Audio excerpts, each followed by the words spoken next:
ప్రపంచంలోనే దాదాపు ప్రతి ఒక్కరికి పరిచయం ఉన్న యూట్యూబ్ పుట్టి 20 ఏళ్లు పూర్తయ్యాయి. మార్నింగ్ లేచిన దగ్గర నుంచి రాత్రి పడుకునే వరకు మనకు కావలసిన ప్రతి విషయానికి సమాధానం యూట్యూబ్లోనే వెతుక్కుంటాం. ఈ వెబ్సైట్ ఇప్పుడు టీవీ ఛానల్స్కు పోటీగా ఇచ్చే దశకు చేరుకుంది. అటు విజ్ఞానం, ఇటు వినోదం పంచే సాధనంగా మారిపోయింది. కొత్త వంటలు నేర్చుకోవాలన్నా, పోటీ పరీక్షలు ప్రిపేర్ కావాలన్నా, నచ్చిన వీడియోలను మళ్ళీ మళ్ళీ చూడాలన్నా ఇలా అన్నిటికీ కేర్ ఆఫ్గా యూట్యూబ్ మారింది. యూట్యూబ్ పుట్టి 20 ఏళ్లు పూర్తయిన సందర్భంగా సంస్థ పలు ఆసక్తికర విషయాలు పంచుకుంది. యూట్యూబ్ను 2005లో ప్రారంభించారు.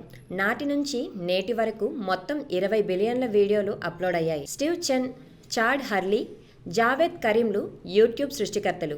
ఓ రోజు డిన్నర్ సందర్భంగా వారి మధ్య జరిగిన సరదా చర్చలోంచి యూట్యూబ్ ఆలోచన పుట్టుకొచ్చింది. 2005లో వ్యాలంటైన్స్ డే రోజున దీన్ని అధికారికంగా ప్రారంభించారు. యూట్యూబ్ తొలి వీడియో మీ ఆట్ ది జూను కరీం జావేద్ స్వయంగా పోస్ట్ చేశారు. ఆయన సాన్ డియోగో జూలో ఉండగా తీసుకున్న వీడియో ఇది. 19 సెకండ్ల నిడివి కలిగిన ఈ వీడియో క్లిప్ కు ఇప్పటి వరకు 348 మిలియన్ల వ్యూస్ వచ్చాయి. మరి మీరు ఈ యూట్యూబ్ ను ఎలా గుర్తు చేసుకుంటున్నారో మీ కామెంట్స్ రూపంలో మన HS24 ఛానల్లో కామెంట్ చేయండి.